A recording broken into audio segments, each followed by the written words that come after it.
வைத்தது உம்மக்கரை அல்லவா? எலியாவை காகம் கொண்டு போஷிக்கவில்லையா? தண்ணீரை ரசமாக மாற்றவில்லையா? எலியாவை காகம் கொண்டு போஷிக்கவில்லையா? தண்ணீரை ரசமாக மாற்றவில்லையா? எந்த நிலையிலும் என்னை காக்க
அல்லேலூயா. இன்னொரு பாடலை உற்சாகமாக பாடலாம். நீரின்றி வாழ்வேது இறைவா, உம் நினைவின்றி மகிழ்வேது தேவா. உலகத்தில் 1000 நாள் வாழ்வதை பார்த்து உடைய சமூகத்தில் ஒரு நாள் நல்லது. எத்தனையோ நன்மைகளை தேவன் நமக்கு செய்திருக்கிறார். ஆமென். நன்றி சொல்ல நம்ம வந்திருக்கிறோம். உணர்ந்து நாம் நன்றி சொல்றோம்.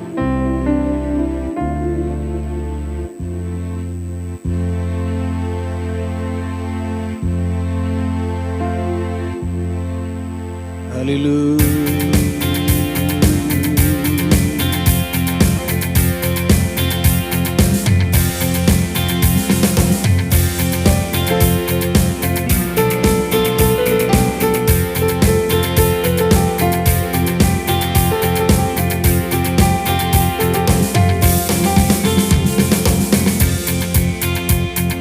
நீரின்றி வாழ்வேது இறைவா, நினைவின்றி மகிழ்வேது தேவா. நீரின்றி வாழ்வேது இறைவா, நினைவின்றி மகிழ்வேது தேவா. உலகத்தில் 100 ஆண்டு நான் வாழ்ந்த போது, உலகத்தில் 100 ஆண்டு நான் வாழ்ந்த போது, வெள்ளத்தில் வாழும் ஒரு நாளை போல், வெள்ளத்தில் வாழும் ஒரு நாளை போல். நீரின்றி வாழ்வேது இறைவா, நினைவின்றி மகிழ்வேது தேவா. நீரின்றி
ஆராதிப்போம்.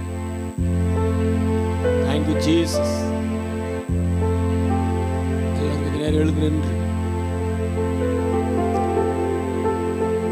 136வது சங்கீதத்தில் சொல்லப்பட்டிருக்கிறது, கர்த்தரை துதியுங்கள், அவர் நல்லவர், அவர் கிருபை என்றும் உள்ளதென்று.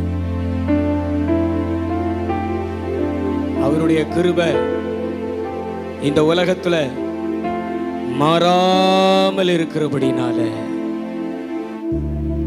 நம்ம எப்பயும் அவரை துதிக்கலாம், எக்காலத்திலும் அவரை துதிக்கலாம், ஸ்தோத்தரிக்கலாம். அப்படி அவரை துதிக்கும் பொழுது அவருடைய கிருபை இறங்கி வருகிறது. ஒருவராய் பெரிய அதிசயங்களை செய்கிறவரை துதியுங்கள், அவர் கிருபை என்றும் உள்ளது.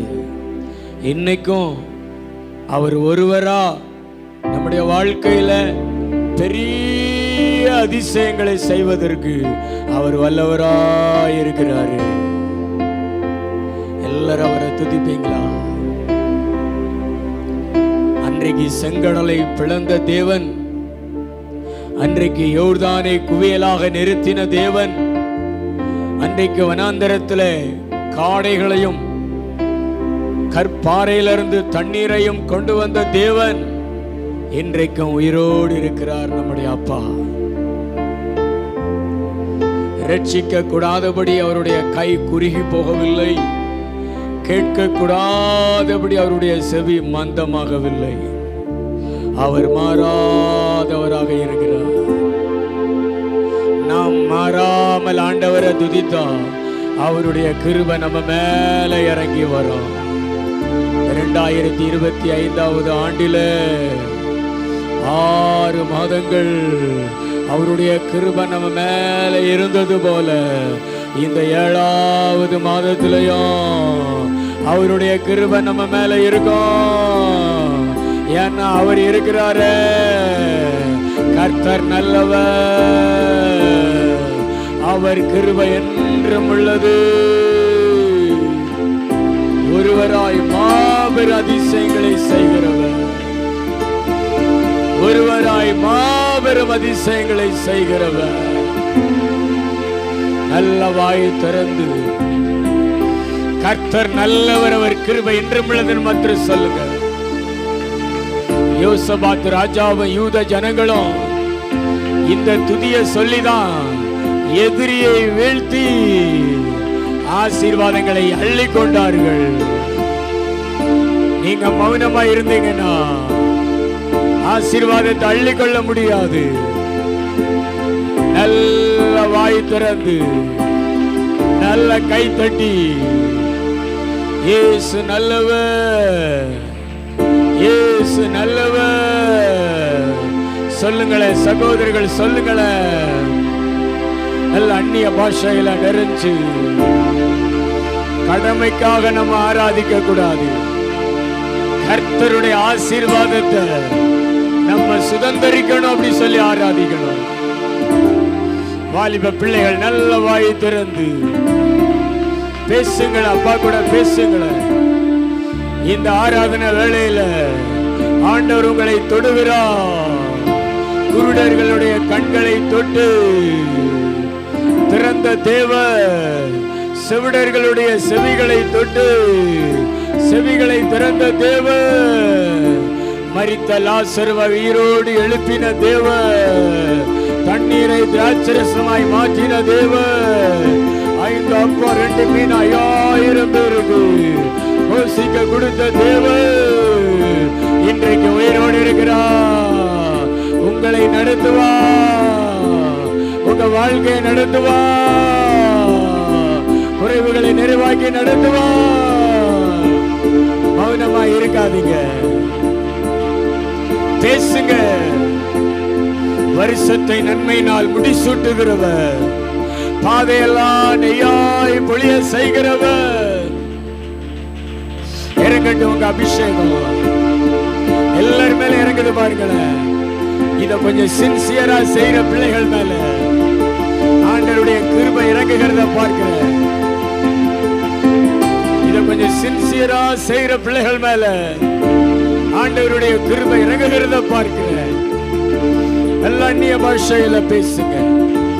பக்கா பக்கா பக்கா பக்கா பா ஓ ரிகா பக்கா பக்கா பா ஓ ரிகா பாபா பாபா எல்லாம் பேசுங்க. ஹல்லேலூயா ஹல்லேலூயா.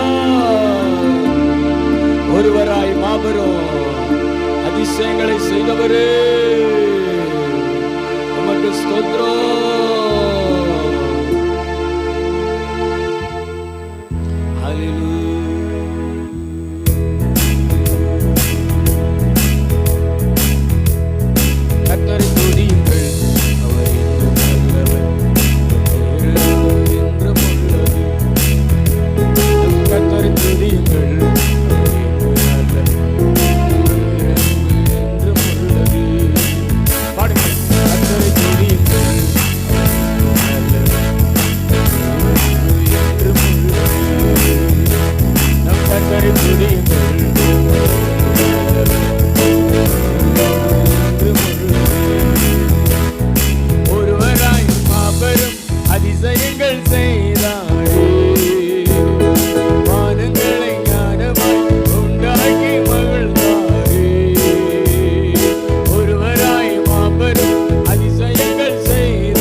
பரிசுத்தனாய் மாற்றினீரேன்.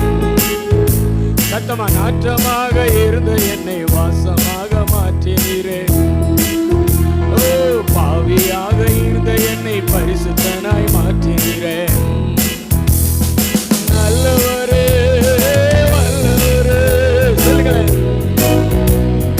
வல்லவரே வாழ வைக்கும் அன்பு தெய்வமே, எங்களை வாழ வைக்கும் அன்பு தெய்வமே.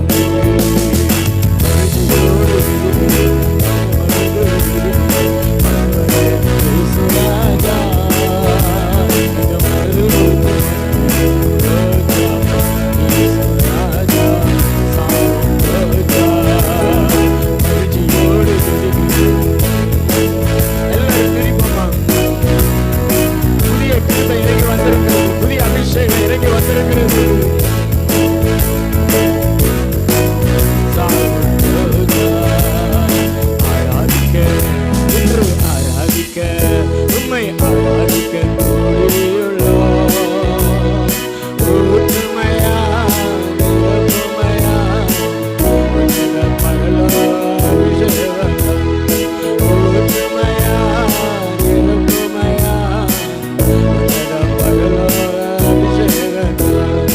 ஆராதிக்க என்று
அல்லேலூயா. நல்ல அந்நிய பாஷையில பேசி மக்கா பல பலபா நிறைய பேர் மேல ஆண்டவர் ஊற்றுகிறாரு. வாலிபர்கள் மேல ஊற்றுகிறாரு.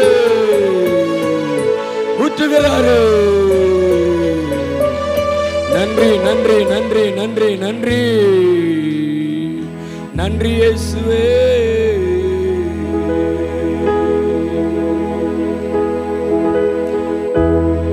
உம்மை போல புரிந்து கொள்ள யாரும் இல்லையே, உம்மை போல அரவணைக்க யாரும் இல்லையே, உம்மை போல புரிந்து கொள்ள யாரும் இல்லையே, உம்மை போல அரவணைக்க யாரும் இல்லையே.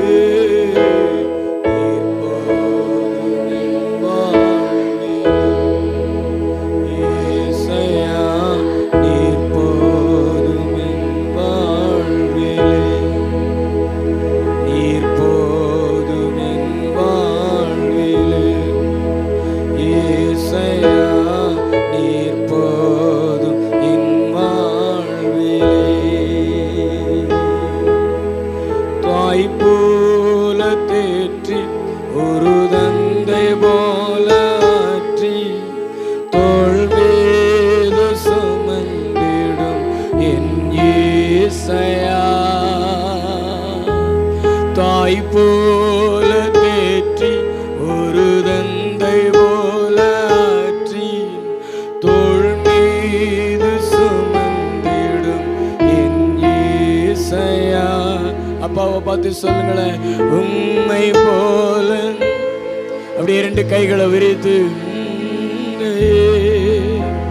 உம்மை போல அரவணைக்க யாரும் இல்லையே, உம்மை போல புரிந்து கொள்ள யாரும் இல்லையே, உம்மை போல அரவணைக்க யாரும் இல்லையே.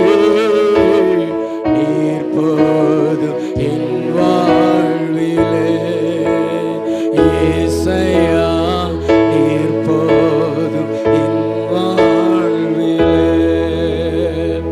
மலை போல துன்பம் உங்க வாழ்க்கையில நீங்க சந்தித்து கொண்டு இருக்கிறீங்களா? ஆண்டவர் அத பனி போல உருக செய்து உங்களை கண்மணி போல காக்க போறார் ஏசப்பா. பெரிய பர்வதமே நீ மாத்திரம் செருபாபேலுக்கு முன்பாக நீ சமபூமியாவா. மலை போல மிகப்பெரிய தேவைகள், மலை போல மிகப்பெரிய தடைகள் என் வாழ்க்கையில முன்னேற முடியலையே, எழும்ப முடியலையே என்று எண்ணுகிற உங்களை பார்த்து தான் சொல்றாரு, எல்லாம் மாறும். நம்பிக்கை இருந்துச்சுன்னா நல்ல கை தட்டி தேவனை மகிமைப்படுத்துங்க. ஆவியானவர் பலமா இறங்குகிறார், நிறைய பேர் மேல இறங்குகிறாரு. ஆண்டவருடைய கரம் இப்பொழுது இந்த வாக்குத்தத்த ஆராதனையிலேயே உங்க மேல இறங்கிருச்சே. நீங்க எதுக்கெல்லாம் பயந்து கொண்டிருந்தீங்களோ அதுல கர்த்தர் வெற்றியா ஜெயமா நடத்த போறாரு, அதுல ஜெயம் தர போகிறாரு. பெற்றுக்கொள்ளுங்களேன் வாலிப பிள்ளைகள், வாலிபர்கள் நல்ல அந்நிய பாஷையில பேசுங்களேன், மௌனமா இருக்காதுங்க. சாத்தா ஓடுறான் பாருங்களேன், பிசாசு போ, இயேசுவின் நாமத்தினாலே ஓடு போ. பேசுங்க, அக்கினி அபிஷேகம் இறங்கி வருகிறார்.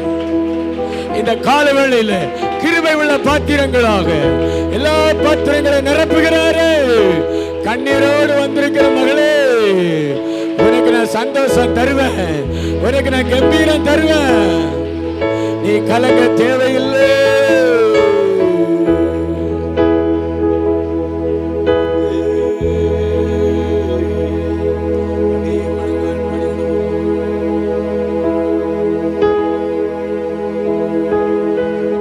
ஆராதனையில் உங்களுடைய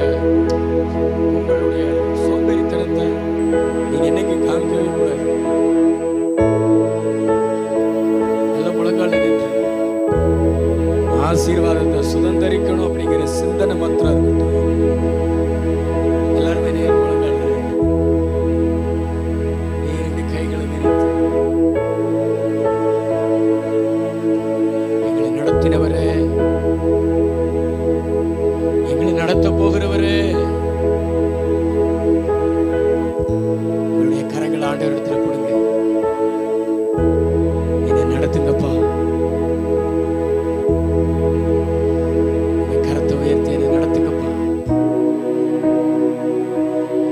நீங்க என்ன நடத்துனீங்கன்னா கடல் மேல கூட என்ன நடத்துவீங்க. பேதுருவை கடல் மேல நடக்க வச்சீங்களே, நீங்க நடத்தினது நல்லதானே. நானா நடந்தேன்னா தரையில நடக்கலாம், நான் கடல் மேல நடக்க முடியாது. என்னை மூழ்கடிக்கக்கூடிய, என்னை மேற்கொள்ளக்கூடிய ஒவ்வொன்றிலையும் நான் நடப்பேன், நீர் நடத்தினார். எத்தனை பேர் நம்புறீங்க? அப்படி ஆண்டவர் பிரசன்னம் உங்க பக்கத்துல வந்திருக்கிறது. ஆண்டவர் அநேகரை தொடுகிறார். சொல்றார், இதுவரைக்கும் உன்னை நடத்தினேன், இனிமேல் உன்னை நடத்துவேன், உனக்கு நல்ல எபினேசரா இருப்பேன். கிருபை கிருபை அப்படியே சூழ்ந்து கொள்ளுகிறது பாருங்க. நிறைய பேரு கிருபை சூழ்ந்து கொள்ளுகிறது. வனாந்திரத்தில் நடந்து கொண்டிருக்கிற மகளே, வனாந்திரத்தை வயல்வெளியை போல கர்த்தர் மாற்றி நடத்துவாரு. அபிஷேகம் இறங்குகிறது.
சுமந்து நடத்துவேன்னு சொல்றார்.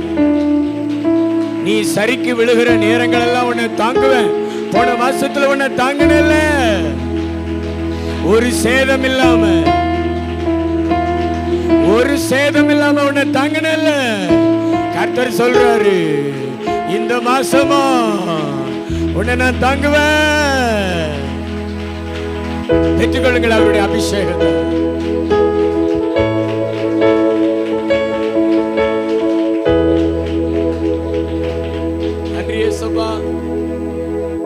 வாக்குத்தத்த ஆராதனை நடத்தி கொண்டிருக்கிறதுக்கு தொடர்ந்து நடத்துங்க.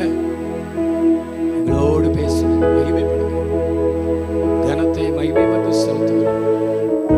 இயேசு கிறிஸ்துவின் மூலம் ஜெபம் கேளும் நல்ல பிதாவே.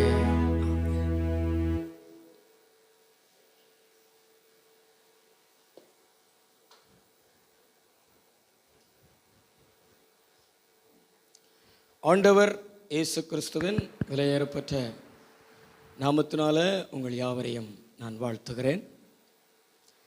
எத்தனை பேர் சந்தோஷமாக இருக்கிறீங்க?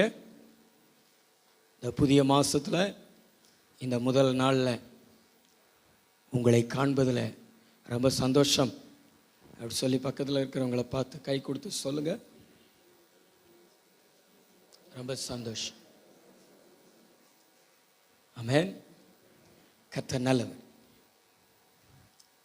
வாக்குத்தத்தங்கள் அப்படின்னு ஒன்று நம்முடைய வாழ்க்கையில் இல்லை, நாம் பெற்றுக்கொள்ளலை அப்படின்னா ஆசீர்வாதம் என்கிற ஒன்று இருக்காது.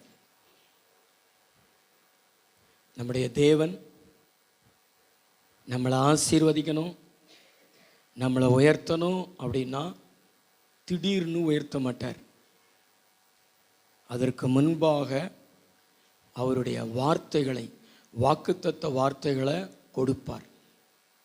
நாம் அதை விசுவாசிக்க வேண்டும், பெற்றுக்கொள்ள வேண்டும், விசுவாசிக்க வேண்டும். அப்படி நம்ம விசுவாசிக்கும் பொழுது கர்த்தர் அதை தருவார். நம்முடைய முற்பிதாக்கள் அப்படித்தான் ஆசீர்வதிக்கப்பட்டார்கள். ஆபிரகாம், ஈசாக்கு, யாக்கோபு.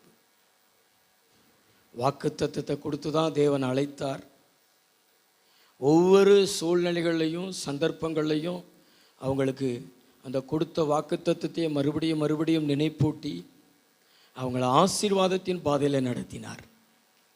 அதே போல் வாக்குத்தத்தங்களை விசுவாசித்து வந்திருக்கிற உங்கள் வாழ்க்கையிலையும் தேவன் ஆசீர்வாதங்களை தரப்போகிறார். விசுவாசிக்கிறீங்களா? நல்ல கைவிட்டு சொல்லுங்களா, ஹல்லேலூயா. ஆமாம். அந்த கொஞ்சம் முன்னாடி தள்ளி உட்காந்திங்கன்னா நல்லாயிருக்கும். அந்த இடைவெளி இருக்கு பாருங்க. அந்த இடைவெளியில் வந்து உட்காருங்க. சத்யா சிஸ்டர் பக்கத்தில் வந்து உட்காரு. மீகா தீர்க்க தரிசன புஸ்தகம் 2வது அதிகாரம் 13வது வசனம். தடைகளை நீக்கி போடுகிறவர், தடைகளை நீக்கி போடுகிறவர் அவர்களுக்கு முன்பாக நடந்து போகிறார். அவர்களுக்கு முன்பாக நடந்து போகிறார். அவர்கள் தடைகளை நீக்கி வாசலால் உட்பிரவேசித்து கடந்து போவார்கள். அவர்கள் ராஜா அவர்களுக்கு முன்பாக போவார். கர்த்தர் அவர்கள் முன்னணியில் நடந்து போவார். ஹல்லேலூயா சொல்லுமா, ஹல்லேலூயா. நம்முடைய வாழ்க்கையில் நம்ம எழும்பணும், நம்ம முன்னேறணும், நம்ம ஆசீர்வதிக்கப்படணும் அப்படின்னா நமக்கு முன்பாக இருக்கிற தடைகள் நீக்கப்பட வேண்டும். ஏன்னா நமக்கு முன்னாடி அநேக தடைகள் இருக்கும். ஒவ்வொரு காரியத்திற்கும் தடைகள் இருக்கும். அந்த தடைகள் பல்வேறு ரூபத்தில் இருக்கும். ஒன்று மனுஷர்கள் மூலமாக இருக்கும், அல்லது அசுத்த ஆவிகள் மூலமாக இருக்கும், அல்லது இயற்கையாக இருக்கும். இப்படி பல்வேறு நிலைகளில் இந்த தடைகளை நாம் பார்க்க முடியும். நம்முடைய வாழ்க்கையில் இந்த தடைகளை நம்மளால் மேற்கொள்ள முடியாது. அதனால தான் இதுவரைக்கும் நாம் எழும்ப முடியாமல், நாம் முன்னேற முடியாமல், நாம் பிரகாசிக்க முடியாமல் காணப்படுகிறோம். அப்படி முன்னேற நினைத்து முன்னேற முடியாமல், எழும்ப முடியாமல் சோர்ந்து போய் இருக்கிற உங்கள் யாவருக்கும் கர்த்தர் சொல்கிறார், நான் உங்களுக்கு முன்னே போவேன். நான் முன்னே போய் என்ன செய்வேன்னா, உங்களுக்கு எதிராக இருக்கிற எல்லா தடைகளை என்ன செய்வேன், எடுத்து போடுவேன். அப்படி சொல்கிறாரு. நீங்கள் முன்னேறுவீர்கள், வாசல் வழியாய் உட்பிரவேசிப்பீர்கள். கைகளோ தலையிலையா சொல்லுவோமா? சத்தத்தோர் தலையிலையா சொல்லுங்களா, ஹல்லேலூயா. அங்கே ஒரு வார்த்தை கொடுக்கப்பட்டிருக்கிறது, ராஜா உங்களுக்கு முன்னே போவார் என்று. ஏன் அந்த வார்த்தையை குறிப்பிடப்பட்டிருக்கிறது அப்படின்னா, ஒரு ராஜா ஒரு தேசத்தில் சாலை வழியாய் பயணப்பட்டு போகும் பொழுது அங்கே எந்த தடைகளையுமே வச்சுருக்க மாட்டாங்க. நம்ம ரோட்டில் கூட நம்ம மாநில கவர்னர் இந்த ரோட்டு வழியாய் வரும் பொழுது வேக தடைகளெல்லாம் எடுத்துட்டாங்க. அந்த வேகத்தடை அவங்களுக்கு முன்னாடி இருக்கக்கூடாதுன்னு சொல்லிட்டு வேகத்தடை எடுத்துட்டாங்க.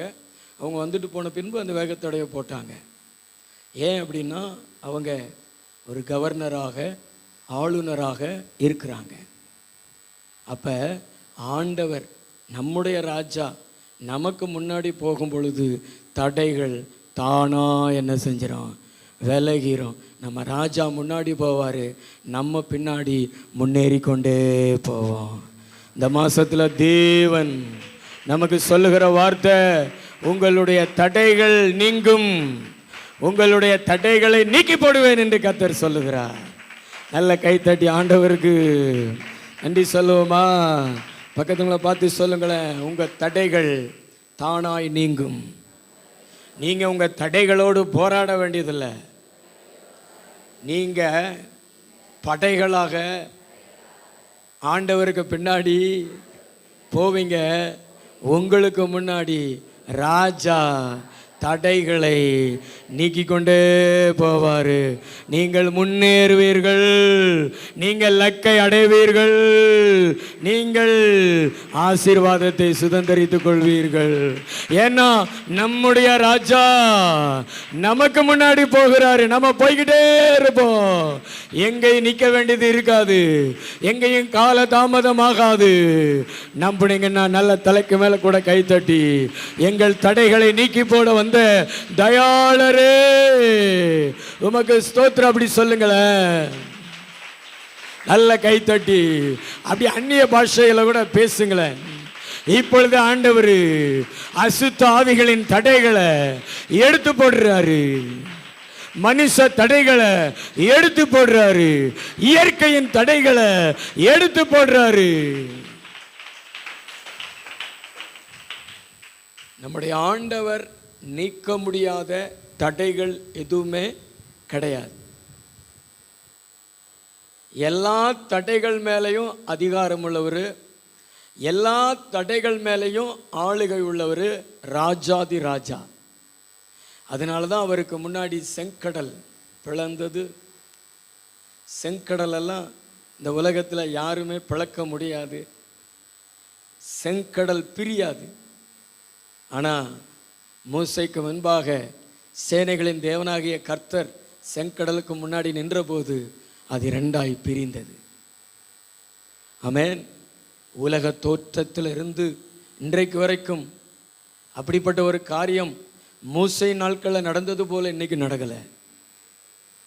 ஏன்னா அவர் இயற்கையின் மேலேயும் அதிகாரம் உள்ள தேவன். பக்கத்துங்களை பார்த்து சொல்லுங்களேன், அவர் சாதாரணமானவர் அல்ல. நீங்கள் நினைக்கிறீங்க சாதாரணமானவர்னு, அவர் மலைகளையும் அப்புறப்படுத்துகிறவர், கடலையும் அப்புறப்படுத்துகிறவர். அந்த ராஜா தான் உங்களுக்கு முன்பாக உங்கள் வேலை, உங்கள் குடும்பம், உங்கள் பிள்ளைகள், உங்களுடைய படிப்பு, ஊழியம் எல்லாவற்றிற்கு முன்பாக கடந்து போக போகிறாரு. நீங்கள் லக்கை நோக்கி தொடர போகிறீர்கள். நல்ல கைத்தட்டி ஆண்டவருக்கு நாம் நன்றி சொல்லுவோம்.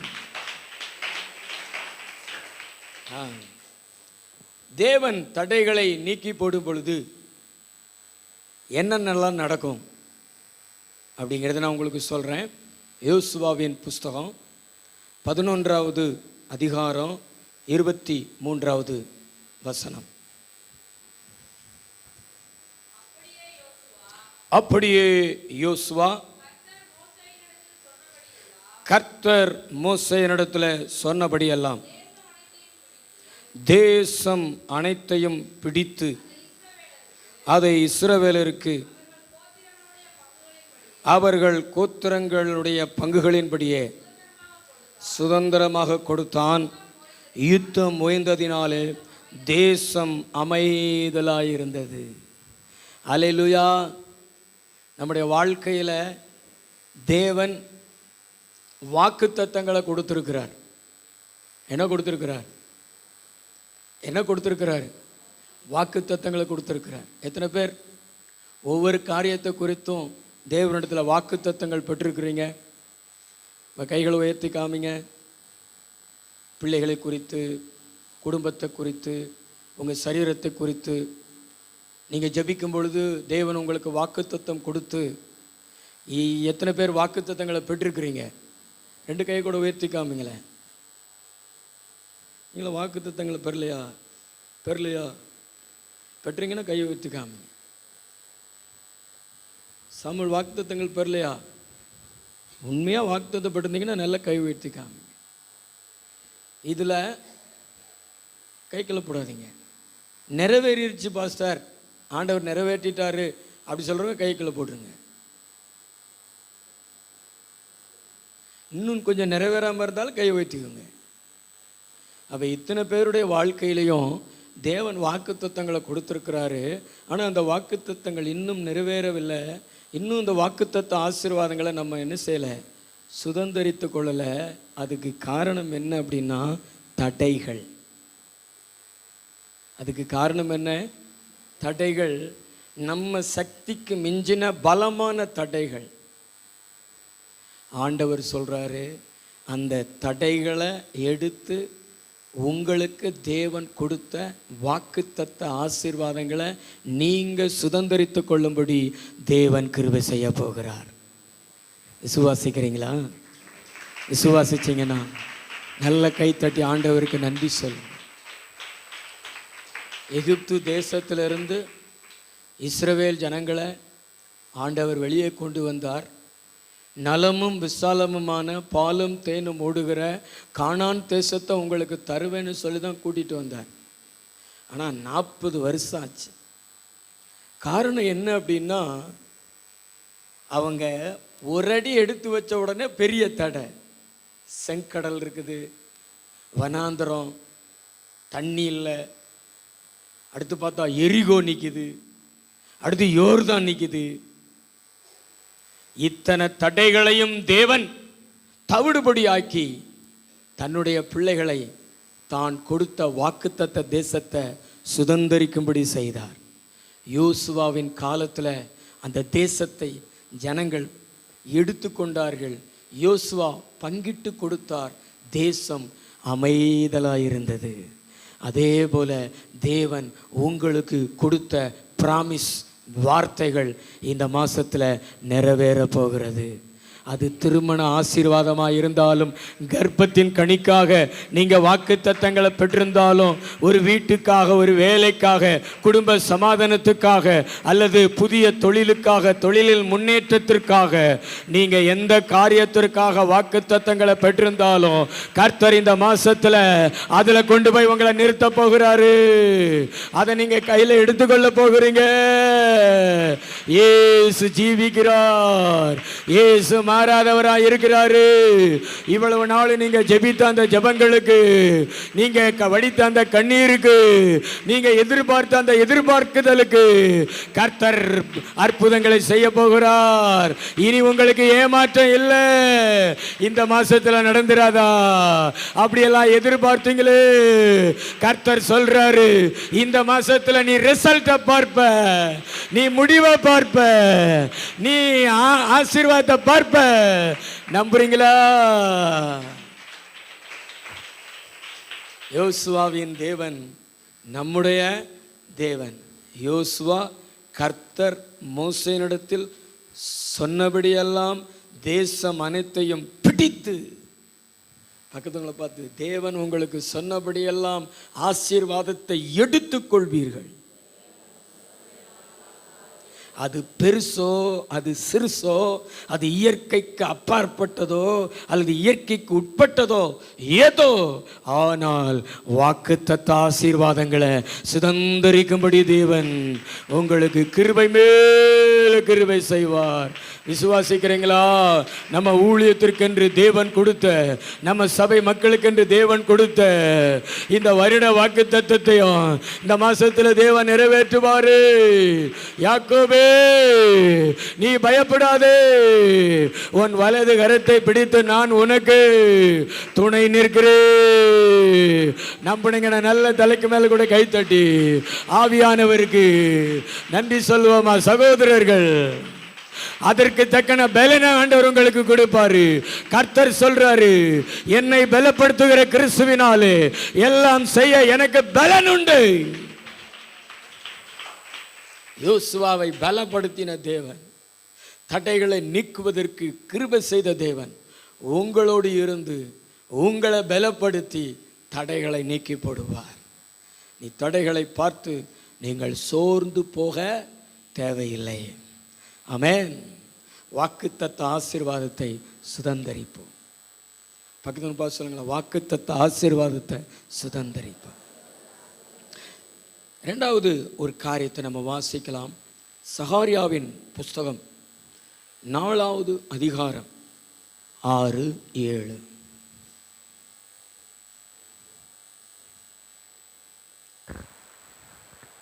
அப்பொழுது அவர் செருபாபேலுக்கு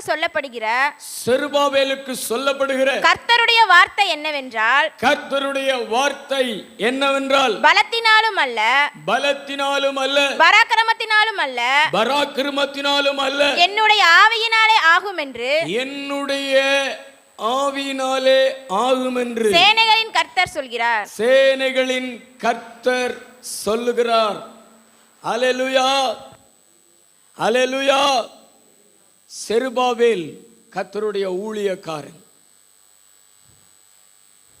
பாபிலோன் தேசத்து சிறையிருப்பிலிருந்து மீண்டு வந்து இஸ்ரவேல் தேசத்தில் தேவனுடைய ஆலயத்தை கட்டுகிற பணியை செய்கிறார். அவரும் அவர் கூட சேர்ந்தவர்களும் ஆலயத்துக்கு அஸ்திவாரம் போடுறாங்க. பார்த்தா தடைகள் மலை மாதிரி நிற்குது. தடைகள் மலை மாதிரி நிற்குது. நமக்கு தடைகள் வந்துருச்சுன்னா நமக்கு என்ன வந்துடும் சொல்லுங்களேன்? சோர்வு வந்துடும்.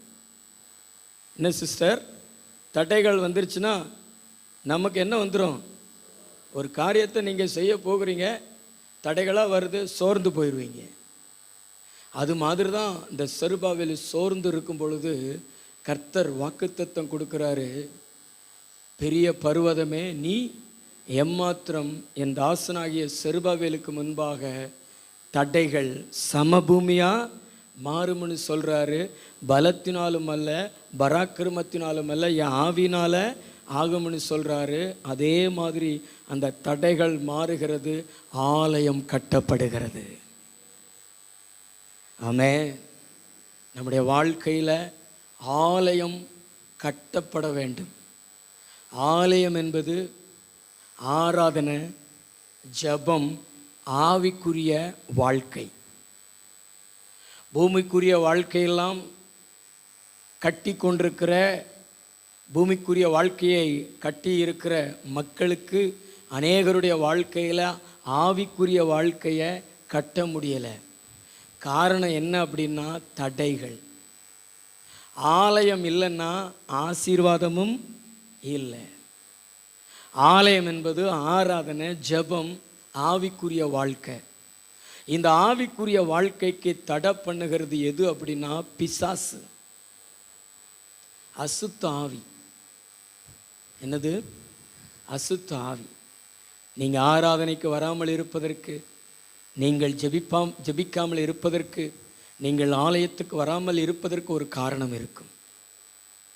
உங்கள் சிந்தனையில் பிசாசு உங்கள் வாழ்க்கையில் நடந்த சில ஏமாற்றங்களை, சில தோல்விகளை கொண்டு வந்து தடை பண்ணி வச்சிருப்பான். உனக்கு இந்த அற்புதம் நடக்கலை, இல்லை, நீ எதுக்கு ஜெபம் பண்ணுற, நீ எதுக்கு பைபிள் படிக்கிற அப்படி சொல்லிட்டு நம்ம ஆவிக்குரிய வாழ்க்கையை எழும்ப விடாதபடி தடை பண்ணி வச்சுருப்பான். ஆலயம் கட்டப்படாதபடிக்கு தடை பண்ணி வச்சுருப்பான். ஏன் தெரியுமா? ஆலயம் கட்டப்படலைன்னா நமக்கு ஆசீர்வாதமே என்ன செய்யாது, வராது. இந்த ஜனங்க சோர்ந்து போய் விட்டுட்டாங்க.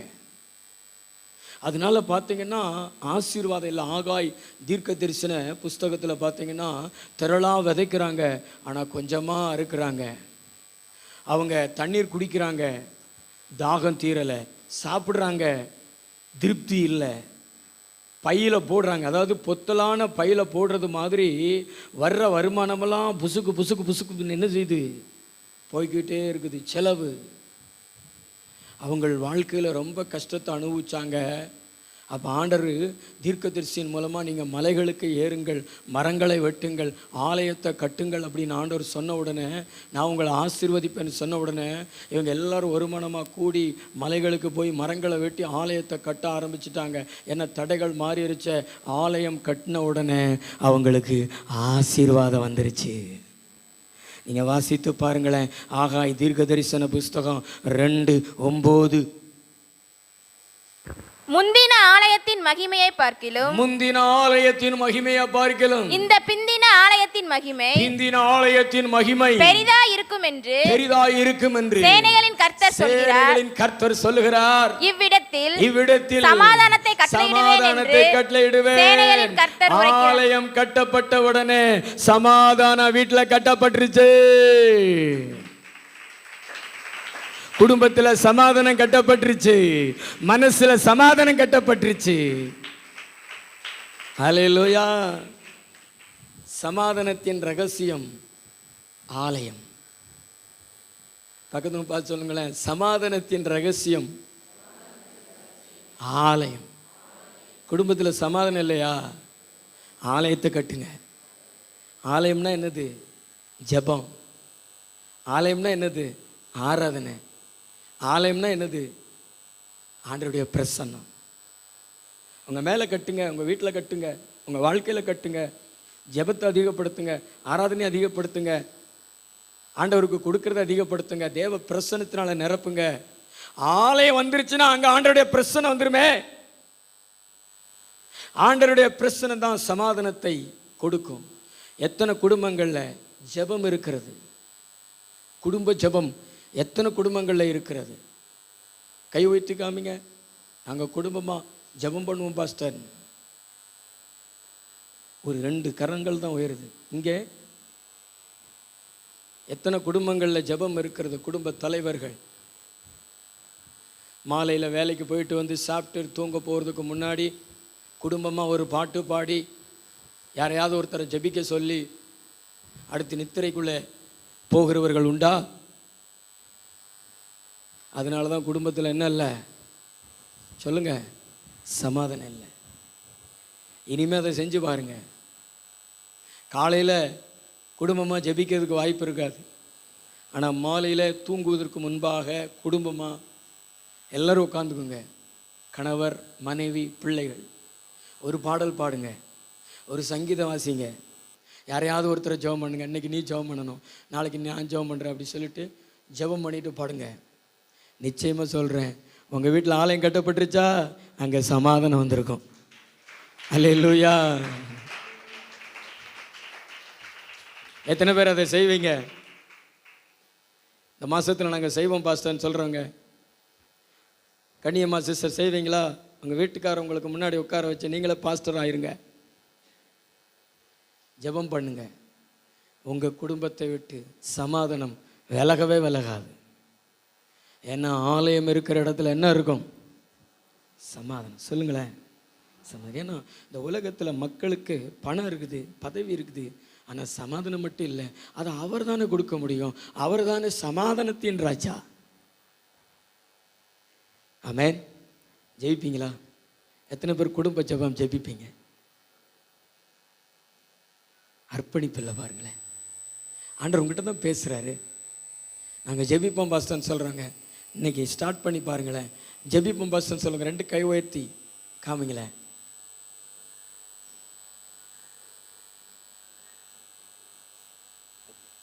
ஜெபிச்சு பாருங்க. உங்கள் வீடு ஆலயமாய் கட்டி பாருங்க.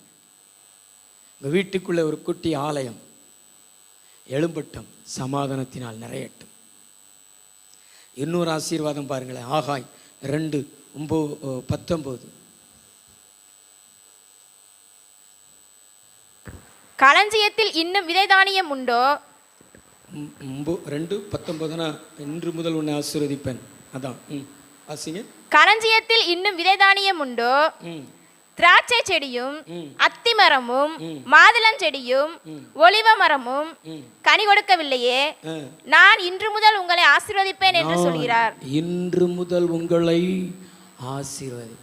ஆலயம் என்னைக்கு எழும்புகிறதோ அன்றைக்கு உங்கள் வாழ்க்கையில் கனி கொடுக்காததெல்லாம் கனி கொடுக்கும்.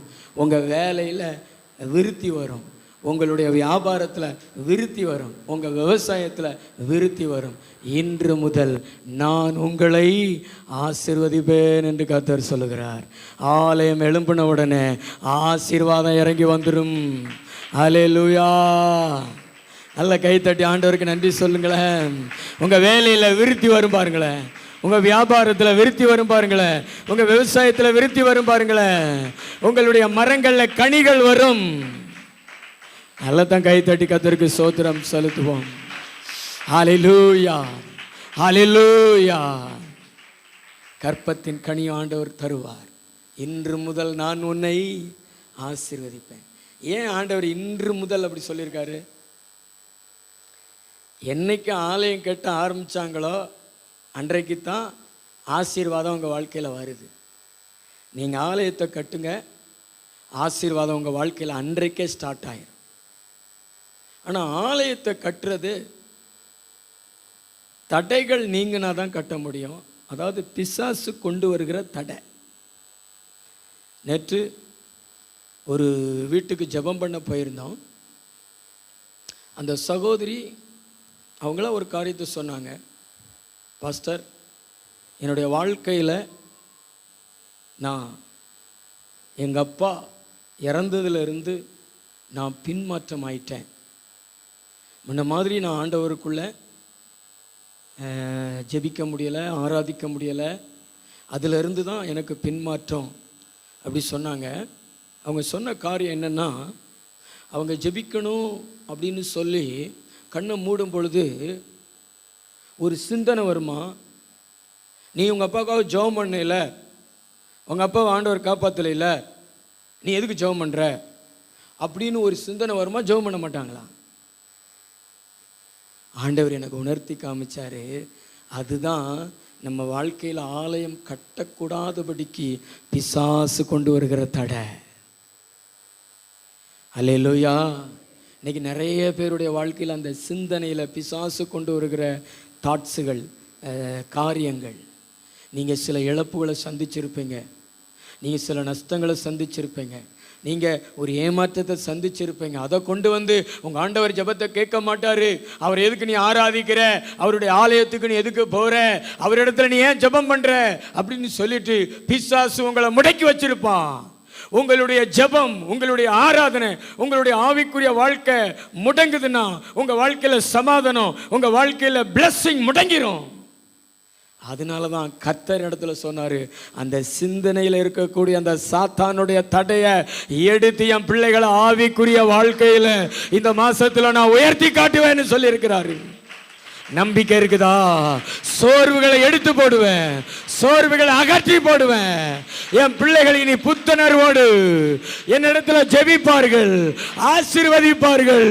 கர்த்தர் சொல்கிறார், இன்று முதல் உன்னை ஆசீர்வதிப்பேன், இன்று முதல் உன்னை ஆசீர்வதிப்பேன். உன் தொழில் ஆசீர்வதிப்பேன், உன் வியாபாரத்தை ஆசீர்வதிப்பேன், உன்னுடைய வாழ்க்கையில எதெல்லாம் ஆசீர்வதிக்கணுமோ ஆசீர்வதிப்பேன். உன் வருமானம் மிச்சமாகும். இனி பொத்தலான பையில போடுறது போல இருக்காது. என் ஆசீர்வாதம் வந்துருச்சு, என் ஆசீர்வாதம் வந்துருச்சு. ஆமென். நம்ம சோர்ந்து போக கூடாது. நம்ம வாழ்க்கையில எதையும் செய்ய தெய்வம் வல்லவர். நம்ம வாழ்க்கையில நன்மை மட்டும்தான் செய்வார்.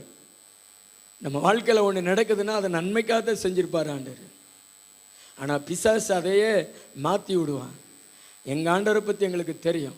எங்கள் ஆண்டவர் எதை செஞ்சால் நன்மைக்கு தான் செய்வார்னு அவரை ஸ்தோத்திரம் பண்ணணும். யோபு மாதிரி கர்த்தர் கொடுத்தார், கர்த்தர் எடுத்தார், கர்த்தருடைய பரிசுத்த நாமத்துக்கு ஸ்தோத்திரம். அவ்வளோதான். சிந்தனை விட்டு எடுத்து போட்டுறணும். நம்ம ஜெபம், நம்ம ஆராதனை தொடர்ந்து ரன்னிங்காக இருந்தால் இழந்து போனதெல்லாம் 2 மடங்கு கொண்டு வந்து நமக்கு முன்னாடி நிறுத்திடுவார். அவர் வல்லவர். ஆமென். உற்சாகம் ஒரு அல்லேலூயா சொல்லுவோம். ஹல்லேலூயா. மூன்றாவது ஒரு காரியத்தை வாசிங்களா. நெகேமியாவின் புஸ்தகம் 4:7-8.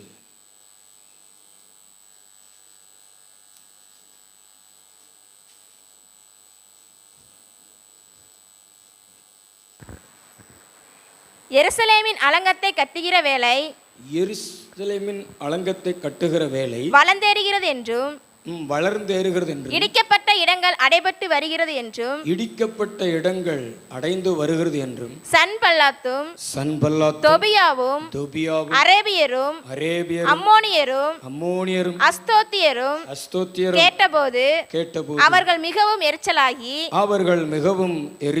எருசலேமின் மேல் யுத்தம் பண்ண எல்லாரும் ஏகமாய் வரவும் வேலையை தடுக்கவும் கட்டுப்பாடு பண்ணினார்கள். ஆனாலும் நாங்கள் எங்கள் தேவனை நோக்கி ஜெபம் பண்ணி அவர்கள் நிமித்தம் இரவும் பகலும் சாமக்காரர்களை வைத்தோம். ஆண்டவர் அலங்கத்தை கட்டுவதற்கு உதவி செய்வார். அலங்கத்தை கட்டுவதற்குரிய தடைகள் விலகும். அலங்கம் அப்படின்னா என்ன தெரியுமா? காம்பவுண்ட் வால், மதில் சுவர். எருசலேமை சுற்றில இருந்துச்சு மதில் சுவர். ஆனால் சில விரோதிகளினால் அது உடைக்கப்பட்டது. ஏன்னா காம்பவுண்டை உடைச்சா தானே உள்ளே போக முடியும், உள்ளே போய் கொள்ளையடிக்க முடியும். அப்படி சொல்லிட்டு அந்த காம்பவுண்ட் சுவரை இடித்து தீக்கிரையாக்கி போட்டாங்க. இதை நெகேமியா இங்கிருந்து வந்த மக்களிடத்துல கேள்விப்பட்டு பல நாட்கள் ஜெபம் பண்ணி அர்த்தசஷ்ட ராஜாவின் இடத்துல உதவிகளை பெற்று அந்த அலங்கத்தை கட்டுறதுக்கு வாராரு. அலங்கம் நம்ம கட்டணும். அலங்கம் என்பது நமக்கு பாதுகாப்பு. தேவனுடைய பாதுகாப்பை நம்முடைய வாழ்க்கையில் கட்ட வேண்டும். நம்முடைய பிள்ளைகள், நம்முடைய குடும்பம், நம்முடைய ஆஸ்திகள், இவை எல்லாவற்றையும் தேவன் பாதுகாக்கணும். யோபு அதை கட்டி வச்சிருந்தார். யோபுவையும் அவனுடைய வீட்டையும் அவனுக்கு உண்டான எல்லாவற்றையும் சுற்றிலும் கர்த்தர் வேலி அடைத்திருந்தார் என்று சாத்தானே சொல்கிறான். நம்ம வாழ்க்கையில் அந்த அலங்கத்தை என்ன செய்யணும்? கட்டணும். அந்த அலங்கத்தை கட்டுவதற்கு பிசாசு விடமாட்டான், தடை பண்ணுவான். சன்பல்லாத்து, தொபியா, இன்னும் சில மனிதர்கள். இது மனித தடை. ஆனால் நம்ம விட்டுறக்கூடாது, தடைகளை விட்டுறக்கூடாது. முழங்கால நின்று ஜெபம் பண்ணி யாக்கோபு மாதிரி போராடி ஜெபம் பண்ணி மதில் சுவரை என்ன செஞ்சிடணும்? கட்டிடணும். கைகளை ஒரு தலையிலையா சொல்லுங்களேன், ஹல்லேலூயா. இங்கே ஜெபம் பண்ணி சோர்ந்து போகலை, ஜெபம் பண்ணி அலங்கத்தை கட்டினாங்க. எப்படி கட்டினாங்க தெரியுமா? ஒரு கையில் கொத்தனார் வேலை செய்வார்ல கரண்டி, அது இன்னொரு கையில் பட்டயம். எவனாவது வந்தால் என்ன செஞ்சுருவோம்? வெட்டிடுவோம். அப்படி சொல்லிட்டு வேலையை செஞ்சு அலங்கத்தை கட்டிட்டார்கள். கட்டி முடிக்கப்பட்டது. ஆமென். அவங்களுக்கு எவ்வளோ விசுவாசம் பாருங்களேன். அதே மாதிரி உங்கள் வாழ்க்கையிலையும் அலங்கத்தை கட்டுங்க. அந்த தடைகளை தேவன் மாற்றுவார். நீங்கள் உங்கள் குடும்பமும் பாதுகாப்பாக இருப்பீங்க. மரண ஆவிகள், பாதாளத்தின் வல்லமைகள், கண்ணுக்கு மறைவாய் தென்படுகிற எல்லா சுத்த ஆவிகளையும் உள்ளே வராதபடிக்கு தேவனுடைய மேகம், தேவனுடைய மகிமை, தேவனுடைய பிரசன்னம் காத்துக்கொள்ளும். பக்கத்து உங்களை பார்த்து சொல்லுங்களேன், இந்த கடைசி காலத்தில் அதிகமாக மரண ஆவிகள் எழும்புகிறது, விபத்தின் ஆவிகள் எழும்புகிறது, நம்மளை முடக்கிறதுக்காக. நேற்று ஒரு சகோதரனை நான் சந்தித்தேன். கொஞ்ச நாளைக்கு முன்னாடி நல்ல வியாபாரம் பண்ணிக்கிட்டு தான், பழ வியாபாரம் பண்ணுவான் இந்த சகோதரன். கொஞ்ச நாள் அந்த பழக்கடையை காணோம். திடீர்னு ஒரு நாள் பார்த்தேன், முகமெல்லாம் காயம், கை ஒடிந்து அப்படியே இருந்தது. அதை அந்நேரம் விசாரிக்க முடியல. நேற்று அந்த சகோதரனை பார்த்து விசாரித்தேன். அப்போ அந்த சகோதரன் சொன்னான், பாஸ்டர், நான் ரோட்டில் வேகமாக போய்கிட்டு இருக்கையில் ஆக்சிடெண்ட் ஆயிடுச்சு, உதடெல்லாம் கிழிஞ்சு தையல் போட்டு, அவன் முகமே வேறு மாதிரி மாறிடுச்சு. அவன் கீழே விழுந்ததுலேருந்து பல வியாபாரமும் தடைப்பட்டு போச்சு. நான் சொன்னேன், ஆண்டவர் உனக்கு ஜீவன் கொடுத்துருக்கிறார் தம்பி, ஆண்டவர் உனக்கு பாதுகாப்பு கொடுத்துருக்கிறார் அப்படி சொன்னேன். ஏன்னா அவனுக்கு இருந்த காயங்களை பார்த்தோன்னே அவன் செத்துருக்க வேண்டியவன். ஆனால் கர்த்தர் அவனை காப்பாற்றிருக்கிறார். நைட்டு 11 மணிக்கு இந்த சித்ராஜா ஒரு ரோட்டில் வேகமாக போயிருக்கான். அவன் சொல்கிறான், 70 கிலோமீட்டர் 80 கிலோமீட்டரில் போனேன், நாய் குறுக்க வந்துச்சு. அதான் அந்த மாதிரி இந்த மாதிரி நிறைய மரண ஆவிகள் நம்ம தேசத்தில் என்ன செய்யுது? உலாவலையா? முன்ன மாதிரியெல்லாம் வண்டி ஓட்ட முடியலை. கர்த்தருக்கு ஸ்தோத்திரம். ஆனாலும் காலங்கள் மாறினாலும் ஏசப்பாவுடைய பாதுகாப்பு நம்மளை விட்டு மாறவே மாறாது. ஹல்லேலூயா. உங்கள் வீட்டை சுற்றிலும் தேவன் அலங்கத்தை கட்டுவார். உங்கள் கணவரை சுற்றிலும் அலங்கத்தை கட்டுவார். உங்கள் பிள்ளைகளை சுற்றிலும் அலங்கத்தை கட்டுவார். நாய் குறுக்க வராமல், பன்னி குறுக்க வராமல், மனுஷர்கள் குறுக்க வராமல் பத்திரமா போயிட்டு பத்திரமா வருவதற்கு தேவன் உதவி செய்வார். நம்பிக்கை இருந்துச்சுன்னா நல்ல கைத்தட்டி ஆண்டவரை மகிமைப்படுத்துங்க. நெகேமியாவின் தேவன் நம்முடைய தேவனாக இருக்கிறாரு. உன் வழிகளெல்லாம் உன்னை காக்கும்படி உனக்காக தம்முடைய தூதர்களுக்கு கட்டளையிடுவார். உன் பாதம் கல்லில் இடராதபடிக்கு அவர்கள் உன்னை தங்கள் கைகளில் ஏந்தி கொண்டு போவார்கள். நீங்க பாதுகாப்பா இருப்பீங்க. பக்கத்துங்களை பார்த்து சொல்லுங்களேன், நீங்க பாதுகாப்பா இருப்பீங்க. குற்றாலத்தில் குளிக்கிறவங்களுக்கு கூட இப்போ பாதுகாப்பு இல்லை தெரியுமா உங்களுக்கு? திடீர்னு வெள்ளம் வந்துடுது. போன சீசன் நினைக்கிறேன் ஒருத்தனை அடிச்சிட்டு போயிடுச்சு, ஒரு வாலிப தம்பியை, பழைய குற்றாலத்தில். இப்போ நான் பேப்பரில் பார்த்தேன், ஒருத்தர் கையில் பாம்பு சுற்றிருச்சான். இன்னும் ஒரு சம்பவத்தை படித்தேன், பெண்கள் குளித்து கொண்டிருக்கும் பொழுது பழைய மெயின் ஃபால்ஸில் ஒரு உடும்பு அவங்க மேலே விழுந்து ஓடுதான். எப்படி இருக்கும்? ஸ்தோத்திரம், அல்லேலூயா. இப்படிலாம் ஆபத்துகள் இருக்கும் உலகத்தில். ஆனாலும் கர்த்தர் நம்மளை சுற்றிலும் அலங்கத்தை கட்ட நமக்கு உதவி செய்வார். அல்லேலூயா. இது எதுக்கு சொல்கிறோம்னா, போய் குளித்தாலும் ஜாக்கிரதையாக குளிங்கன்னு சொல்கிறேன். ஸ்தோத்திரம், அல்லேலூயா. ஏன்னா அங்கே போனோன்னு நம்ம மறந்துடுவோமே. கர்த்தருக்கு ஸ்தோத்திரம். ஆண்டவர் நமக்கு இருக்கிறார், ஆண்டவர் நமக்கு இருக்கிறார். இஸ்ரவேலை காக்கிற தேவன் தூங்குவதும் இல்லை உறங்குவதும் இல்லை. அதனால தானே இவ்வளோ நாள் நம்ம பாதுகாப்பாக இருக்கிறோம். இன்னும் தேவன் நம்மளை பாதுகாப்பாக வைப்பார்.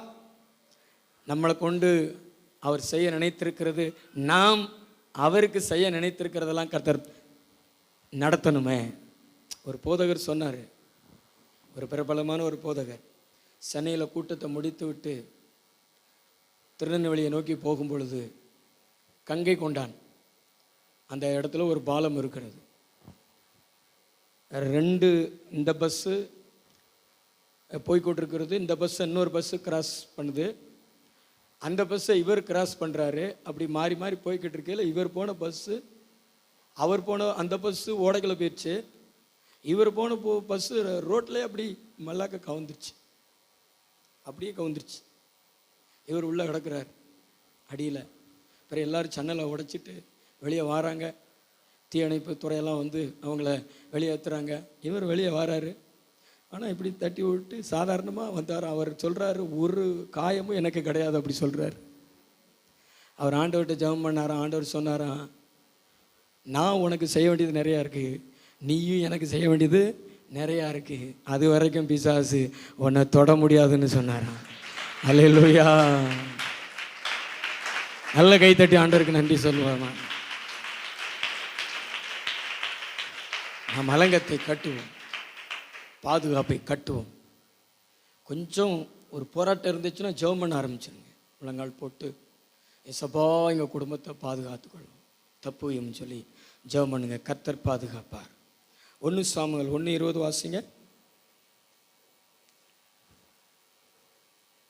1 சாமுவேல் 1:20. சில நாள் சென்ற பின்பு அன்னாள் கர்ப்பவதியாகி ஒரு குமாரனை பெற்று கர்த்தரிடத்தில் அவனை கேட்டேன் என்று சொல்லி அவனுக்கு சாமுவேல் என்று பெயரிட்டாள். அவளுக்கு அன்னாள் தன்னுடைய குமாரனுக்கு என்ன பேர் வைக்கிறாள்? சத்தமா சொல்லுங்க, இன்னும் சத்தமா சொல்லுங்க. சொல்றதுக்கு ரொம்ப யோசிக்கிறீங்களே, சத்தமா சொல்லுங்க. சாமுவேல்னா என்ன அர்த்தம்? சாமுவேல்னா என்ன அர்த்தம்? சாமுவேல்ட்டே கேட்போம், சாமுவேல்னா என்ன அர்த்தம்? என்ன அர்த்தம்? கர்த்தரிடத்துல நான் ஜெபம் பண்ணேன், என் ஜெபத்துக்கு பதில் கொடுத்தார், அதுதான் அர்த்தம் சாமுவேல். கர்த்தரிடத்தில் கேட்டு பெற்றுக்கொண்டேன். சொல்லுங்களேன், சத்தமா சொல்லுங்களேன். இன்னும் எவ்வளவு சவுண்ட் வர மாட்டேங்குது, சத்தமா சொல்லுங்களேன். கர்த்தரிடத்தில் கேட்டு பெற்றுக்கொண்டேன். அந்த அன்னாளுக்கு தடைகள் நீங்கினது, ஜெபத்துக்கு பதில் கிடைத்தது. நீங்களும் அநேக காரியங்களுக்காக ஜெபம் பண்ணிக்கிட்டு இருப்பீங்க. திருமண தடைகள் நீங்கணும். ஏன்னா திருமணத்திற்கும் தடை பண்ணுவான் பிசாசு. இந்த எலியேசர் ரெபேக்காளுடைய குடும்பத்தாரை பார்த்து சொல்லுவார், கர்த்தர் என் பிரயாணத்தை வாய்க்க பண்ணியிருக்க நீங்கள் தடை பண்ணுகிறது என்ன அப்படின்னு. வீட்டுக்காரங்களே என்ன செய்கிறாங்க? தடை பண்ணுறாங்க.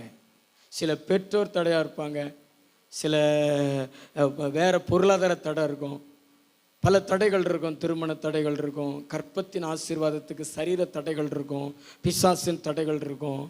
இப்படியெல்லாம் இருக்கக்கூடிய அந்த தடைகளை நீக்கி ஜெபத்துக்கு தேவன் பதில் கொடுப்பார். அதுதான் ஆண்டவர் அடுத்து நமக்கு தரப்போகிற ஆசீர்வாதம். பக்கத்துங்களை பார்த்து சொல்லுங்களேன், தடைகளை ஆண்டவர் நீக்குவார், ஜெபத்திற்கு பதில் கொடுப்பார். நீங்கள் ஜெபம் பண்ணிக்கிட்டே இருக்கிறீங்கள, இன்னும் ஜெபம் பண்ணுங்க. அண்ணால் ஜெபம் பண்ண மாதிரி ஜெபம் பண்ணுங்க. இருதயத்தை ஊற்றி ஜெபம் பண்ணுங்க. பொருத்தனை பண்ணி ஜெபம் பண்ணுங்க. அதிகமாக ஜெபம் பண்ணுங்க. கர்த்தர் உங்கள் ஜெபத்துக்கு பதில் கொடுத்து உங்கள் துக்கத்தை சந்தோஷமாக தேவன் மாற்றிடுவார். நம்புறீங்களா? எத்தனை பேர் நம்புறீங்க? ஆமாம். இங்கே நான் சொல்லுகிறது ஒரு கடமைக்காக நான் சொல்லலை, இந்த கூட்டத்தில் பிரசங்கம் பண்ணணும் அப்படிங்கிறதுக்காக நான் சொல்லலை. தேவன் எனக்கு கொடுத்ததை சொன்னதை நான் சொல்கிறேன். இதை இப்படியே நீங்கள் விசுவாசித்து நீங்கள் ஜெபம் பண்ணிக்கிட்டுருங்க. இந்த மாதம் முடிவதற்குள்ளாக அதிசயத்தை பார்ப்பீங்க. அன்னாள் சாமுவேலை பார்த்தது மாதிரி நீங்களும் எதுக்காக ஜெபித்து கொண்டிருக்கிறீங்களோ அதுதான் உங்கள் சாமுவேல். அதை பார்ப்பீங்க. நீண்ட நாட்கள் ஜெபம் பண்ணிக்கிட்டு இருப்பீங்க, ஒரு வீடு கட்டணும்னு. நீங்கள் ஜெபம் பண்ணுங்க. அந்த சாமுவேலை நீங்கள் கண்டிப்பாக என்ன செய்வீங்க? பார்ப்பீங்க. ஜெபத்துக்கு பதிலை கண்டிப்பாக பார்ப்பீங்க. பக்கத்தில் பார்த்து சொல்லுங்களேன், நீங்கள் நீண்ட நாள் ஜெபம் பண்ணிக்கிட்டு இருக்கீங்க, ஒரு பெரிய வீடு கட்டணும், நல்ல வீடு கட்டணும். ஜெபம் பண்ணிக்கிட்டு இருக்கீங்களா? அந்த ஜெபத்துக்கு தான் தேவன் பதில் தரப்போகிறார். உங்களை தான் குறித்து சொல்கிறார் ஆண்டவர். அந்த ஜெபத்துக்கு தேவன் பதில் தரப்போகிறார். இந்த மாசத்தில் தொடங்குவதற்கு உதவி செய்வார். அதற்கான வழிகளை தேவன் திறப்பார்.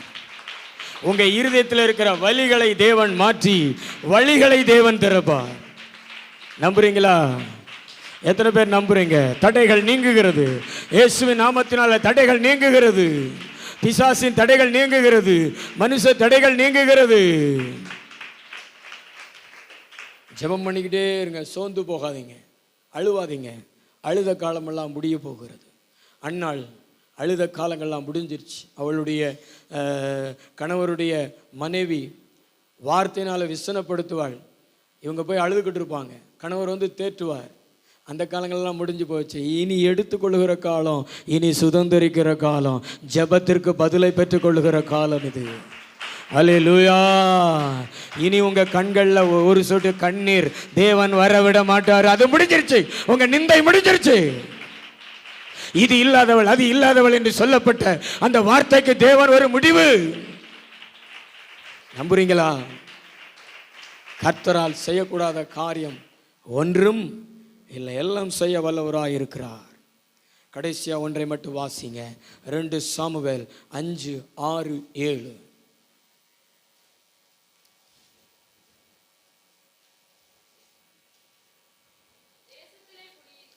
தேசத்திலே குடியிருக்கிற எபூசியரின் மேல் யுத்தம் பண்ண ராஜாவானவன் எருசலேமுக்கு போனான். அவர்கள் இதில் பிரவேசிக்க தாவீதினால் கூடாது என்று எண்ணி தாவீதை நோக்கி, நீ இதற்குள் பிரவேசிப்பதில்லை, குருடர்களும் சப்பானிகளும் தடுப்பார்கள் என்றார்கள். ஆனாலும் தாவீது சீயோன் கோட்டையை பிடித்தான். அது தாவீதின் நகரமாய் மாறிற்று. 10 வாசிங்களா? 5:10. தாவீது நாளுக்கு நாள் விருத்தி அடைந்தான். சேனைகளின் தேவனாகிய கர்த்தர் அவனோடு கூட இருந்தார். பக்கத்துல பார்த்து சொல்லுங்களேன், விருத்தி அடைய போகிறீர்கள் என்று. கர்த்தர் உங்க கூட இருக்க போறாரு. கொஞ்சம் சத்தமா அவங்க காதில் கேட்குற மாதிரி, கர்த்தர் உங்க கூட இருக்க போகிறாரு. நீங்க விருத்தி அடைய போகிறீங்க. இன்னைக்கு இருக்கிறத விட பொருளாதாரத்தில், பிள்ளைகளில், எல்லாத்துலேயுமே ஒரு விருத்தியை தேவன் கட்டளையிட போகிறாரு. அதுக்கு தான் உங்கள் கூட இருக்க போகிறாரு. நல்ல 2 கைகளை தட்டி கர்த்தருக்கு ஸ்தோத்திரம். அதாவது நம்முடைய விருத்திக்கு தடை குருட்டுத்தனம், சப்பானித்தனம். அதாவது முடங்கி போய் கிடத்தல், பார்வை இல்லாத காரியங்கள் தான் நமக்கு தடையாயிருக்கும். ஆவிக்குரிய கண்கள் திறக்கப்படாத நிலையில் ஆலயத்துக்குள்ளே ஆண்டவரை தேடி வரக்கூடாத சூழ்நிலை தான். அந்த தேவாலயத்துக்கு முன்னாடி உட்காந்துருந்தான் பாருங்களேன் சப்பானி. அவனுக்குள்ளே தேவன் மேலே விசுவாசமெல்லாம் இருந்துச்சு. ஆனாலும் ஆலயத்துக்குள்ளே போக முடியலை. காரணம், கால் நடக்க முடியாத நிலை. அப்படிப்பட்ட நிலைகள் தான் இன்றைக்கி நம்ம விருத்தி அடையாமல் இருப்பதற்கு தடையாக இருக்கிறது. கர்த்தர் இந்த குருட்டுத்தனத்தையும் இந்த சப்பானித்தனத்தையும் மாற்றி நம்ம கூட இருந்து கர்த்தர் நம்மளை விருத்தி அடைய வைக்க போகிறார். அல்லேலூயா. தாவீது ராஜாவாக இருந்த நாட்களில் மற்ற பகுதியெல்லாம் அவன் கையில் இருந்துச்சு. அந்த எருசலேம் அவன் கையில் இல்லை. அங்கே எபூசியர் என்று சொல்லப்படுகிற கானானிய ஜாதிகள் இருந்தாங்க. அப்போ எல்லாரும் சொன்னாங்க, தாவீதை பார்த்து அவன் ஜனங்களை பார்த்து, நீ எல்லாம் அவங்கள போய் பிடிக்க முடியாது, உன்னை குருடர்கள் தடுப்பாங்க, உன்னை சப்பானிகள் தடுப்பாங்கன்னு சொன்னாங்க. ஆனாலும் தாவீது படையெடுத்து போய் சீயோன் கோட்டையை பிடித்தான், எருசலேமை பிடித்தான். அது தாவீதின் நகரமாயிற்று. அதே போல தான் கர்த்தர் உங்களுக்கும் ஆண்டவர் இந்த குருட்டுத்தனம், இந்த சப்பானித்தனம் என்கிற இந்த தடையெல்லாம் மாற்றி ஆண்டவர் சீயோன் கோட்டையை பிடிப்பதற்கு தேவன் உதவி செய்ய போகிறார். எருசலேமை பிடிக்க போகிறீர்கள். அது தாவீதின் நகரமாய் மாறப் போகிறது. அதாவது தடைகள் நீங்கின உடனே அடுத்து விருத்தி. பக்கத்தில் பார்த்து சொல்லுங்களேன், விருத்தி, மல்டிப்ளே. அதாவது பெருகி கொண்டே போகும், ஆசீர்வாதங்கள் பெருகும். ஆமென். என்ன கர்த்தர் உங்களோடு கூட இருக்க போகிறார். இந்த 5 ஆசீர்வாதங்களை தேவன் நமக்கு என்ன செய்ய போகிறார்? தரப்போகிறார். முதல்ல சொல்லுங்க, நான் சொன்னதெல்லாம் சொல்லுங்க. முதல்ல வாக்குத்தத்த ஆசீர்வாதங்களை சுதந்தரிப்போம். 2வது ஆவிக்குரிய வாழ்க்கையில் எழும்புவோம். சகாரியா 4:6-7 சொன்ன ஆலயம் கட்டப்படும். அடுத்து 3வது பாதுகாப்பு கட்டப்படும். 4வது ஜெபத்திற்கு பதில் கிடைக்கும். 5வது விருத்தி அடைவீர்கள். எல்லாத்துக்கும் இதில் ரொம்ப ஆர்வம் இருக்கும், அப்படி தானே? தாவீது வர வர விருத்தி அடைந்தான். அதுபோல் நீங்களும் இந்த போன மாதம் இருந்ததை விட இந்த மாதத்தில் எல்லாத்துலேயுமே ஒரு டெவலப்மெண்ட் இருக்கும். கர்த்தர் செய்வார். ஜெபம் பண்ணுவோமா? கண்களை மூடி கர்த்தருக்கு ஸ்தோத்திரம் செலுத்துங்க. ஏசப்பா, எங்களுக்கு முன்னாடி இந்த மாதம் முழுதும் போக போகுதுக்காக ஸ்தோத்திரம் ஏசப்பா. நான் இதெல்லாம் விசுவாசிக்கிறேன் ஏசப்பா. அடுத்த மாதம் வரும் பொழுது அற்புதத்தோடு வருவேன், அற்புதத்தை பெற்றுக்கொண்ட மகளா வருவேன். அப்படி சொல்கிறவங்க எத்தனை பேர் விசுவாசிக்கிறீங்க? 2 கைகளை வானத்துக்கு நேரம் உயர்த்தி காமிங்க. நீங்கள் ஏசப்பா பார்த்து சொல்லுங்கள், ஏசப்பா நீங்கள் சொன்னதெல்லாம் நான் விசுவாசிக்கிறேன்ப்பா, நான் சந்தேகப்படலை ஏசப்பா, நீர் உண்மை உள்ளவர் ஏசப்பா. நல்ல 2 கைகளை உயர்த்தி நான் சொல்கிற வார்த்தையை ஒரு ஒரு ஒரு 10 முறையாவது சொல்லுங்களேன். சத்தமாக சொல்லுங்களேன், சத்தமாக சொல்லுங்களேன். ஏசப்பா நான் நம்புகிறேன் ஏசப்பா, அப்படி சொல்லுங்களேன். நான் விசுவாசிக்கிறேன் ஏசப்பா, நீங்கள் தருவீங்க. நான் பெற்றுக்கொண்ட மகளா உங்க ஆலயத்துக்கு வருவேன், அண்ணாள் போல வருவேன், யோசுவா மாதிரி சுதந்திரத்தில் நின்று உங்களை துதிப்பேன். உங்களை நான் விசுவாசிக்கிறேன், உங்களை நான் நம்புறேன். நீர் தடைகளை நீக்கிட்டீர். கர்த்தர் சொல்றாரு, இப்பே நீக்கிட்டேன். ஸ்தோத்திரம் ஸ்தோத்திரம் ஸ்தோத்திரம் ஸ்தோத்திரம் ஏசப்பா. வாலிபர்கள் சொல்லுங்களேன், ஸ்தோத்திரம் ஏசப்பா. எல்லா தடைகளை நீக்கிட்டீங்களே, ஸ்தோத்திரம். நன்றி ஏசப்பா. நீர் கொடுத்த வாக்குத்தத்த வார்த்தைக்காய் நன்றி. இந்த வாக்குத்தத்தங்களை நிறைவேற செய்யும். கிருபை சூழ்ந்து கொள்ளட்டும். இந்த மாதம் முழுதும் கூட இருங்கப்பா. வந்த பிள்ளைகள் எல்லாரையும் இயேசுவின் நாமத்தினால ஆசீர்வதிக்கிறையா. நீர் நல்லவர் என்பதை ருசிக்கட்டும், கிருபை தாங்கட்டும். இந்த ஊழியங்களை ஆசீர்வதிங்க, என்ன ஆசீர்வதிங்க, என்னுடைய பிள்ளைகளை ஆசீர்வதிங்க. ஆண்டவரே ஊழிய வெற்றி பாதையில் நடக்கட்டும். கனத்தை மகிமையுமக்கு செலுத்துகிறோம். இயேசு கிறிஸ்துவின் மூலம் ஜெபிக்கிறோம் நல்ல பிதாவே.